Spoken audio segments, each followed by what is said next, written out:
Everyone, আমি Bonny. Welcome back to my channel Bonny's ডায়েরিতে। তোমরা সবাই কেমন আছো?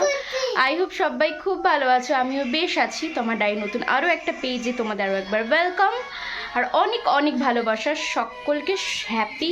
হ্যাপি বলছি, সরি, গুড মর্নিং। সকাল সকাল উঠেই স্নান করে নিয়েছি। আজ কিন্তু বিপত্তারিণী পুজো, সেই বিপত্তারিণী পুজো দিতে যাব বলে সকাল সকাল উঠেছি, রান্না বান্না সেরে, তারপরে বাড়ির কাজের দিদি আসেনি, বাসি কাজ করে অনেক কিছু করেছি। তোমাদের দাদাভাই টিফিন অবধি গুছিয়ে দিয়েছি অফিসে বেরোনোর। এখন আমি স্নান টান করে এসেছি রেডি হব বলে। মা কাকিমা ওদের সাথে বিপত্তারিণী প্রতি বছরই যাই, বিপত্তারিণী পুজো দিতে যাব। অবশ্যই এই ব্লগটায় চোখ রাখলে সবটা দেখতে পারবে। তো কিপ ওয়াচিং, সঙ্গে থাকো। রেডি হই, তারপর আবার দেখা হচ্ছে। এরপর দেখো সব দিকটা সামলে নিজে কিন্তু চটপট তৈরি হয়ে নিয়েছি। একটা কথা না বললেই নয়, পাপানকে কিন্তু ওর পাপাই রেডি করেছে। তোমাদের দাদাভাই যে কী পরিমাণে আমাকে হেল্প করে, যেটা ওর কাছে আমি হয়তো এক্সপ্লেন করি না। মানে ও বাড়িতে একদিন যেদিন না থাকে, আর্লি মর্নিং অফিসে বেরিয়ে যায়, সেদিন কিন্তু আমার ভীষণ চাপ হয়ে যায়। কারণ সব দিকটা সামলে, এত দুষ্টু বাচ্চাকে একটা সামলে কোথাও বেরোনো খুব চাপের। তো আমি যেদিকে মানে রেডি হচ্ছিলাম, ও কিন্তু সেই টাইমটায় পাপানকে রেডি করিয়ে দিয়েছে। তারপরে আমাদেরকে বাড়ি দিয়ে আসলো, দিয়ে এসে কিন্তু এবার ও অফিসে বেরিয়ে যাবে। আর এদিকে দেখো কাকিমাও সম্পূর্ণ রেডি হয়ে রয়েছে, মার বেরোনোর অপেক্ষা। মা ঘরে লক করছে, তারপরে বেরোবে। তো চলো দেখো, এদিকে আমার পাপানের আজকের লুকটা দেখো কেমন লাগছে। যাই হোক, জয় বিপত্তারিণীর নাম নিয়ে কিন্তু আমরা তিনজনা বেরিয়ে পড়লাম। আর আজকের ওয়েদারটা কিন্তু বেশ মানে সানি সানি ছিল, রোদ্দুর ছিল খুব। তাই দেখো সবার মাথায় কিন্তু একটা করে ছাতা। তো পাপান বেশ কিছুটা হাঁটার পর বলছে, মাম্মা আমি আর হাঁটতে পারছি না, তাই ওকে কোলে নিয়ে নিলাম। তো দেখো গুটি গুটি পায়ে কিন্তু আমরা গল্প করতে করতে আমাদের গন্তব্যস্থলে এসে পৌঁছে গেছি। এই যে মা বিপত্তারিণীর মন্দির আমাদের বাড়ি থেকে বেশ কাছেই, খুব একটা দূরে নয়, ওই 10 মিনিটের হাঁটা পথ। তো হাঁটতে হাঁটতে সবাই গল্প করতে করতে কিন্তু চলে এসেছি মা বিপত্তারিণীর কাছে পুজো দেব বলে। প্রতি বছরই আমি মার সাথে আসি, কিন্তু আমি বিপত্তারিণী ব্রত এখনও নিইনি। যারা আমার পুরনো ব্লগ দেখো তারা অবশ্যই বিপত্তারিণীর পুজোর ব্লগ আমার চ্যানেলে দেখেছো, আর এই কথাগুলো আগে শুনেছো। তো দেখো কাকিমা পাপানকে জুতোটা খুলিয়ে দিচ্ছে, আর আমি কিন্তু এদিকে মানে ব্যাগ ঠ্যাগগুলো রেখে নিলাম, একটু হাত পাটা ধুয়ে নেব মন্দিরে ঢোকার আগে। আর চল মন্দিরের ভেতরে যাই, তারপরে পরিবেশটা দেখাচ্ছি কেমন। তো দেখো মন্দিরের ভেতরে তো ঢুকেই গেছি। এখানে দেখো কত কেউ মা বিপত্তারিণীর ব্রত করে, তারা পুজো করতে এসেছে। আমি কিন্তু এখনও ব্রতটা নিইনি, ব্রতটা নেব পাপান একটু বড় হোক, কারণ একবার ব্রত করা শুরু করলে কিন্তু আর বন্ধ করা যাবে না। আর এদিকে দেখো প্রসাদ বিতরণের জন্য কিন্তু প্রসাদ ওখানের যারা পুজোয় হেল্প করে তারা রেডি করছিল। যাই হোক, সবার পুজো শেষ হয়ে যাওয়ার পর কিন্তু এবার আমাদের পালা হয়েছে। আমরাও কিন্তু বসে পড়েছি এবার আমাদের পুজোটা সারবো বলে। আর এদিকে দেখো মায়ের রূপটা তোমাদেরকে দেখিয়ে দিলাম। মা আজকে নতুন সাজে সেজে উঠেছে। আর এই মায়ের কাছে মন বাসনা যা আছে তোমরা বলো, সম্পূর্ণটা পূরণ হবে। আমি কিন্তু এই মায়ের কাছে চেয়ে অনেক কিছুই পেয়েছি। যাই হোক, কী পেয়েছি সেটা আর বললাম না, কিন্তু মনের আশা সত্যিই পূর্ণ হয়। তার জন্যই তো প্রতি বছর এত ব্যস্ততা থাকা সত্ত্বেও কিন্তু এই মায়ের টানে আমি ছুটে আসি মায়ের মন্দিরে। তো এদিকে দেখো পাপান তো জানোই কালী মার ভীষণ ভক্ত, জানো কি না জানি না, কিন্তু আমার পাপান সোনা কিন্তু মা কালীর ভীষণ বড় ভক্ত হয়েছে। সারাদিন মায়ের পুজো করে আর বড় মাকে খুব ভালোবাসে। বাচ্চাদের মধ্যে হয়তো ঠাকুর থাকে, তার জন্যই বাচ্চাদের এত ঠাকুরের প্রতি টান। কিন্তু পাপান খুব ভালোবাসে। পাপান যে এত দুষ্টু, কিন্তু বিশ্বাস করো তোমরা, এই যে মন্দিরে এসে পাপান কিন্তু একটুও জ্বালায়নি। ও চুপ করে বসে পুজো দিয়েছে, পুজো দেখেছে। আর এমনি সময় কিন্তু বাড়িতেও কিরম বসিয়ে রাখা যায় না। আমরা যতক্ষণ পুজো দিয়েছি, ব্রত পাঠ শুনেছি, ততক্ষণ কিন্তু খুব শান্তভাবে পুজোটা দেখেছে, শুনেছে, মাকে দেখেছে, একটুও জ্বালায়নি। মানে এটা ঠাকুরের অশেষ কৃপা না ছাড়া আর কিছুই না। যাই হোক, আর পাপান যখন আমার গর্ভে ছিল পেটে, তখন থেকেই কিন্তু আমি বিপত্তারিণী মায়ের কাছে আরও বেশি করে আসি। কারণ মানে সেই সময় থেকে একটা মায়ের প্রতি একটা আলাদা মানে টান হয়ে গেছে।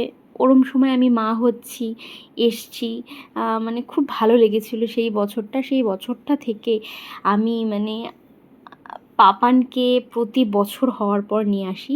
পাপানের এই 2.5 বছর হয়ে গেল, 3 বছরে পড়বে, ওকে কিন্তু আমি একবারও বন্ধ করিনি নিয়ে আসা। পাপান ভেটু থেকে এখান থেকে আসছে। তা আমি যত বছর পারবো মা বিপত্তারিণীর কাছে অবশ্যই আসবো, ব্রত নিই আর না নিই। এদিকে দেখো পাপান কিন্তু ক্যামেরায় তোমাদেরকে জিভ ভেঙাচ্ছে, ফুল দেখাচ্ছে। খুব দুষ্টু, কিন্তু সত্যি আজকে আমি আর দুষ্টু বলতে পারবো না, কারণ পাপান কোনো দুষ্টুমি করেনি।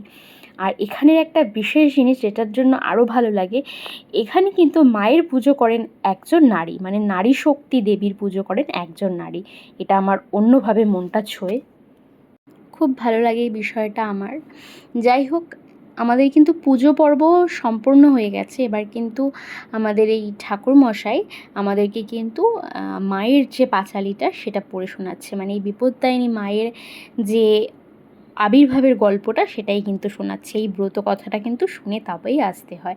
তো দেখো এদিকে কিন্তু পাপান সবাইকে যেহেতু দেখছে এরম মাথা খুঁড়ে প্রণাম করছে, ও দেখো মাথা ঠুকে প্রণাম করছে। মানে আমার পাপান বললাম না কালী মায়ের ভীষণ বড় ভক্ত। এবার দেখো এখান থেকে না লাল ধাগা পরিয়ে দেয় যারা পুজো করতে যায়, তো আমার পাপানের হাতেও পরিয়ে দিলে, এবার দেখো আমার হাতেও পরিয়ে দিচ্ছে। আর এই মায়ের কথা যত বলবো ততই কম। এই মায়ের রূপে যেমন মুগ্ধ হয়ে যাবে, তেমনি কিন্তু মন থেকে ডাকলে মা কিন্তু কোনো ভক্তের ডাক ফেরায় না, সবার কথা শোনে। মানে আমি তো ফল পেয়েছি, তাই বারবার বলতে বাধ্য হচ্ছি। যাই হোক, এই বিপত্তারিণী সুতো কিন্তু পরে নিলাম। প্রতি বছর আমি আগের যে পুরনো বিপত্তারিণী সুতোটা সেটাও কিন্তু এখনও খুলিনি, এই নতুনটা পরি। তারপরে কিন্তু পুরনোটা খুলে মার কাছেই দিয়ে আসি, মা সেটা জলে ফেলে দেয়। মা বলে যেখানে সেখানে সুতোটা রাখতে নেই, মায়ের সুতো তো। আমি কিন্তু এই বিপত্তারিণী পুজোটা ভীষণ পরিমাণে মনে প্রাণে মানি। এদিকে দেখো মা বাইরে গিয়ে মন্দিরের ধূপদানি দেখিয়ে দিল, আমিও তাই মায়ের মন্দিরে ধূপকাঠি দিয়ে দিলাম, আর মায়ের কাছে মনের আশা আকাঙ্ক্ষা সব বললাম। যাই হোক, এখানে দেখো বললাম না পুজো হওয়ার পর প্রসাদ খাইয়ে তবেই কিন্তু ভক্তদের বাড়ি পাঠায়। তো দেখো এখানে পাপান কিন্তু প্রসাদ খেতে বসে পড়েছে।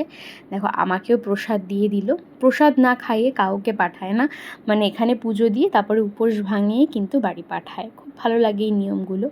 তো যাই হোক, দেখো আমরা ঠাকুরের কাছে পুজো দিয়ে অনেকক্ষণ সময় কাটিয়ে কিন্তু বাড়ির দিকে রওনা দিলাম।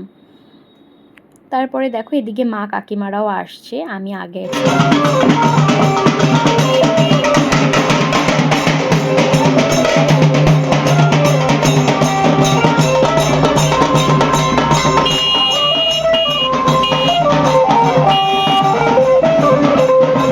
ফাইনালি কিন্তু দেখো আমরা বাড়ি চলে এসেছি। আর রাস্তায় দেখতেই পেলে আর এক মায়ের সাথে তোমাদেরকে দেখিয়ে দিলাম, আর এক মায়ের পুজো হবে বলে যাচ্ছে। মা এখানে কিন্তু এসে মার জন্য সাবু মেখে রেখেছিল, সেটাই মা প্রসাদ হিসাবে খাচ্ছে, মানে মেখে। আর এদিকে কিন্তু আমাকে মা ভাত দিয়ে দিয়েছে, কারণ কেন বললাম, আমি তো এখনও ব্রত নিইনি, ব্রত নিলে কিন্তু ভাত খাওয়া যাবে না। আমি যেহেতু ব্রত নিইনি তাই কিন্তু মা আমাকে দুপুরের খাবার দিয়ে দিয়েছে। আর আজ কিন্তু সারাদিনটা বাড়িতেই কাটাবো, তারপরে কিন্তু রাত্রেবেলা তোমাদের দাদাভাই যখন অফিস থেকে ফিরবে ওর সাথে বাড়ি চলে যাব। আজকের দিনটা আমি বাড়িতেই কাটাই মায়ের সাথে। আর মানে মায়ের পুজো দিয়ে এসে সারাদিনটা মায়ের সাথেই কাটাই। তো কি কি করলাম চলো দেখাই তোমাদেরকে। তারপরে খেয়ে দিয়ে একটা লম্বা বেশ ভালো ঘুম দিয়ে তারপরে বিকেলে উঠে পড়লাম। উঠে কিন্তু মায়ের হাতের এই টেস্টি টেস্টি চা খেলাম। চা না খেলে যেন সন্ধ্যেটা কাটে না। আর এইদিকে দেখো কাকিমা কিন্তু লুচি আর তরকারি। আমরা এখন একটু রেডি হয়েছি, যাই হোক খেয়ে যাবো রথের মেলায় ঘুরতে।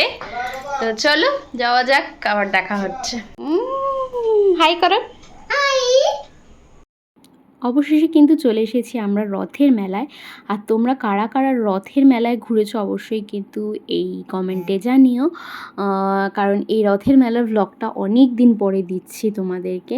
অ্যাকচুয়ালি এখন আমি আর ভ্লগ এডিটিং করার একদম সময় পাচ্ছি না। পাপান এতটাই পরিমাণে দুষ্টু হয়ে গেছে যে ওকে সারা দিন সামলে না আমার আর এনার্জিতে কুলোয় না যে আমি একটা কিছু করি বা ভিডিওগুলো এডিটিং করতে বসি। যাই হোক, তোমাদের কথা ভেবে কিন্তু আবার ভিডিও এডিটিং করতে বসেছি, আর তোমাদেরকে খুব দারুণ দারুণ ভ্লগ উপহার দেবো। একটু আমার চ্যানেলে চোখ রাখলেই কিন্তু খুব ভালো ভালো ভ্লগ পাবে।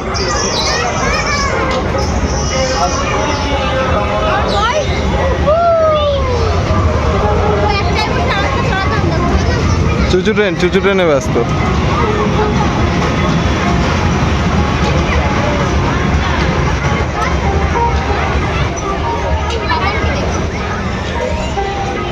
দেখতেই তো পেলে পাপান ওই গাড়িগুলো চড়ছিল, গাড়িগুলো চড়তে চড়তেই কিন্তু আমাদেরকে দেখালো ওই টয় ট্রেনটায় চড়বে। তার জন্য ছেলে বলেছে আর পাপা কিছু করবে না হতে পারে, তার জন্য দেখো টিকিট কেটে নিল। আর পাপান দেখো আমাকে ট্রেনে টেনে টেনে সিঁড়ি দিয়ে তুলছে, মানে কত এক্সাইটেড ও ট্রেনে চড়বে। আর আমার পাপানের একটা বৈশিষ্ট্য কী বলো তো, ও কোনো কিছুকে ভয় পায় না, যেটা কিন্তু আমাদের কাছে ভীষণ ভয়ের। তো যাই হোক দেখো এই টয় ট্রেনের আমি এগুলো চড়তে ভীষণ ভয় পাই, তোমাদের দাদাভাইও ভয় পায়, কারণ আমার না রিস্ক লাগে, অতটা পোক্ত কিনা এগুলো ভীষণ ভয় লাগে। যাই হোক দেখো আমাদের কিন্তু টয় ট্রেনে আমরা উঠে বসে পড়েছি আর ট্রেনটা চলতে শুরু করেছে। আমার পাপানের মুখটা দেখো, ও কত আনন্দ পাচ্ছে, ওর ওর কিন্তু কোনো ভয় নেই, মানে ওকে ভয়ে আমরা দুজনে মিলে ধরে রেখেছি, কিন্তু আমার পাপানের কোনো ভয় নেই। এইটুখানি বয়সে আমরা এইসব চড়িনি কোনো দিন, আর ভাবিও নি যে এগুলো চড়া যায়। আমার পাপান কিন্তু সেই এই যে পিছনে যে মেরিগো রাউন্ডটা দেখছো, বড় বড় নাগরদোলাটা, ওটাও ও চড়তে চায় কিন্তু। আমাদের ট্রেন চড়া হয়ে গেছে, আমরা এখন যাচ্ছি। যাই হোক টয় ট্রেন চড়ে তারপরে কিন্তু দিকে চলে এসেছিলাম, বেশ ব্যাগ ছিল ভালো ভালো, এই ব্যাগের কালেকশানগুলো দেখছিলাম, একটা ব্যাগ নিয়েছি। তো যাই হোক, আর মেলায় বিশেষ করে আসা কিন্তু এই পাপানের জন্যই, এই পাপানি দোলনা ঠোলনাগুলো চড়তে ভালোবাসে, তো তার জন্যই বিশেষ করে আসা। এদিকে চলো কয়েকটা তোমাদেরকে দোকান দেখিয়ে দিই। দেখো দেখতেই পাচ্ছ মেলায় যেসব দোকান থাকে, এখান থেকে কিন্তু আমি টুকিটাকে অনেক কিছুই কিনেছি, অনেকগুলো খেলনাও কেনা হয়েছে।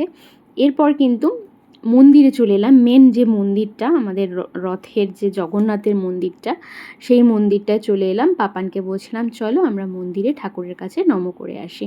আর পাপান তোর খেলনাগুলো পেয়ে পারলে এখানেই বসে খেলতে শুরু করে দেয়। তো চলো, মন্দিরের ভেতরে তো ক্যামেরা নট অ্যালাউড, তাই আর তোমাদেরকে মন্দিরের ভেতরে নিয়ে যেতে পারবো না। তো চলো আমি মন্দিরে যাচ্ছি, তোমরা দেখে নাও। তো আজকের ব্লগটা কিন্তু আমি এখানেই শেষ করব। যদি ভালো লেগে থাকে অবশ্যই একটা লাইক করে দেবে, আর আমার চ্যানেলে তুমি যদি নতুন হও, নতুন দেখছো ভিডিওটা, অবশ্যই কিন্তু সাবস্ক্রাইব করে আমার পাশে থাকবে, আর পাশের যে বেল বাটনটা সেটাও টাচ করে দেবে, তাহলে আমার ভ্লগগুলো সবার আগে তোমার কাছে যাবে, নোটিফিকেশন পেয়ে গেলেই তোমরা দেখতে পারবে। তো চলো টাটা করছি, দেখা হচ্ছে ডায়ের নতুন কোনো পেজে, নেক্সট কোনো নতুন ব্লগে। ততক্ষণের জন্য সুস্থ থেকো, ভালো থেকো, আর আমার ভিডিওগুলো অনেক অনেক ভালোবাসা দিও। আর আবারও বলে দিচ্ছি, আমার ব্লগের চ্যানেলে কিন্তু চোখ রেখো, আমার বনিস ডায়েরিতে। তোমরা কিন্তু নতুন দিনে আরও ভালো ভালো ভিডিও পেতে চলেছো, কারণ আমার ফোনের গ্যালারিতে কিন্তু অনেক ভিডিও আছে যেগুলো কিন্তু আসছে, তো দেখতে থাকো।